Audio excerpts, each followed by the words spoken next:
ماڵی چێ بوو؟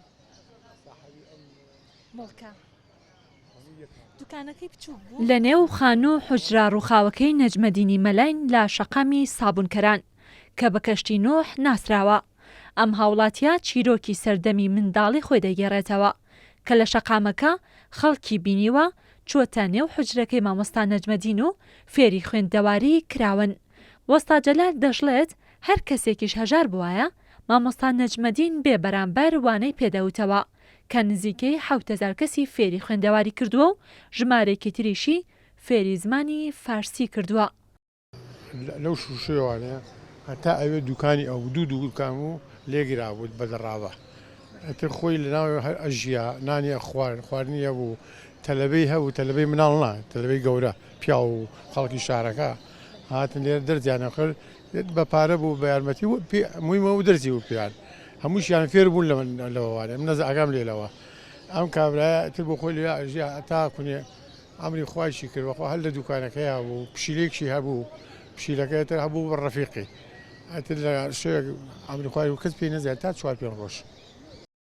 ڕووخاندنی خانووەکە وەک هەر شوێنەوارێکی دیکە کاردانەوەی بەدوای خۆی داهێنا و سەرۆکی ڕێکخراوی بژاندنەوە و کەلەپوری کوردیش دەڵێت ڕووخاندنی ماڵەکەی مامۆستا نەجمەدین ڕووخاندنی مێژووی مرۆڤایەتیە لەبەر ئەوەی لە حوجرەکەی مامۆستا نەجمەدین چەندین زانە پێگەیشتووە.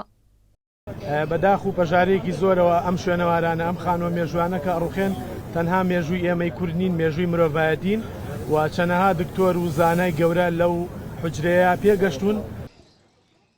لە بەرامبەر کاردانەوەکانیش کەمال ڕەشید بەڕێوەبەری پێشووی شوێنەواری سلێمانی کە ئاگاداری بابەتی ماڵەکەی مامۆستا نەجمەدینە پێی ڕاگەیاندین لە ساڵی هەفتاکانەوە ئەو شوێنە کراوە با ڕیزێک دووکان وەک شوێنەواری سلێمانی داوایان لە خاوەن مڵکەکە کردووە ئەو دوکانانە تێک بدرێت و با دیزاینێکی کەلەپوری شوێنەوارەکە نۆژەن بکرێتەوە.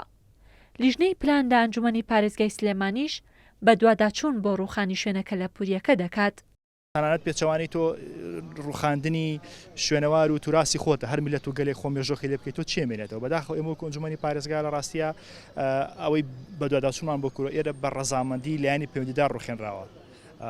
پێشتری ژێمە لە ئەنجومەنی پارێزگا بڕیارنامەیەکیان TOR-ێکمان پەسەند کرد بۆی کە ڕێگە بژیرە لەمانە بەڵام بەداخەوە بەم جۆرە ڕێزی ژیرە لە بڕیارەکانی ئەنجومەنێکی هەڵبژێرا و نەجمەدینی مەلا لە ساڵی 1998 لە شاری سلێمانی لەدایک بووە. ڕۆشنبیرێکی بەتوانای سەردەمی خۆی بووە. لە حوجرەکەیدا کتێبخانەیەکی دامەزراند بوو کە کتێب و ڕۆژنامە بڵاوکراوەکانی ئەو سەردەمەی تیادا دەفرۆشت.